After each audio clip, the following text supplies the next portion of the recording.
अहो साहेब, please please मला वाचवा.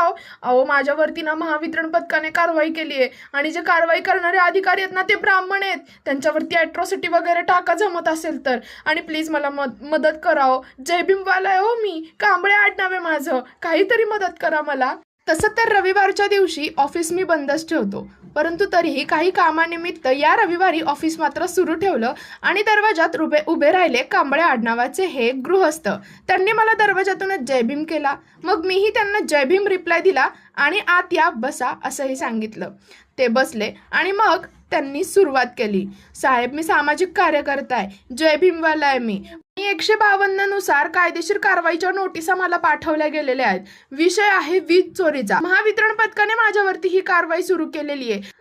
मग मी त्यांना थोडंसं शांत बसायला सांगितलं. त्यांचे सगळे डॉक्युमेंट्स बघितले, त्यांचा सगळा जो काही मुद्दा आहे तो सगळा व्यवस्थित ऐकला आणि मग मी त्यांना म्हणालो की अहो कांबळे, तुमचे जे काही सगळे डॉक्युमेंट्स आहेत ते बघितल्याच्या नंतर एक गोष्ट समजतीये की त्यांनी तुम्हाला जे काही कारवाईच्या नोटिसा पाठवल्या आहेत त्या तुमच्या कांबळे आडनावावरून नाही हो पाठवल्या, तर त्या त्यांनी पाठवलेल्या आहेत तुमच्या व्यवसायावरून. तुमचा जो काही व्यवसाय आहे, तुमचं कांबळे आडनाव असून सुद्धा, जय भीमवाले असून सुद्धा, तर तो तुमचा व्यवसाय आहे गिरणी आणि हॉटेलचा.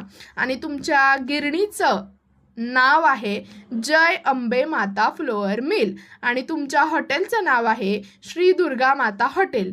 तर कृपया मेरिटच्या बेसिसवरती बोलणार असाल तरच इथे बसा आणि माझ्याकडे तुमची केस तुम्ही द्या. जर का तुम्हाला आडनावावरून राजकारण करायचं असेल तर हे इथं चालणार नाही. तसंही रविवारी ऑफिस बंद असतं, तुम्ही निघू शकता, असं म्हणून मी त्यांना बाहेरचा रस्ता दाखवला.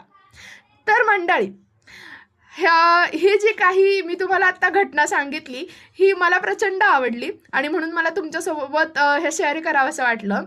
ॲक्च्युली ही जी पोस्ट आहे, हे जे काही मी तुम्हाला आत्ता व्हिडिओत सांगितलं, तर ही ॲक्च्युली पोस्ट मी वाचलेली आहे ॲडव्होकेट राज जाधव ह्यांच्या फेसबुक अकाउंटवरती. त्यांनी त्यांच्यासोबत घडलेला हा जो प्रसंग आहे तो इथे मांडला आणि खाली फिलिंग खूपच न्यूट्रल असं त्यांनी टाकलं होतं, जे मला प्रचंड आवडलं की खरंच ही समाजामध्ये आज गरज आहे की कांबळे आला किंवा आपल्या आडनावाची लोकं आली म्हणून ती काहीही सांगतील आणि मी जय भीमवाला आहे वगैरे ही असली काहीतरी क्रेडिट घेतील आणि आपल्याकडून ते काम करून घेतील. तर हे कृपया चालू देऊ नका.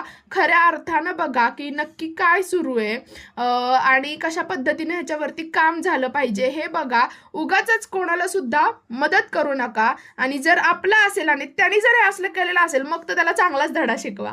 जय भीम.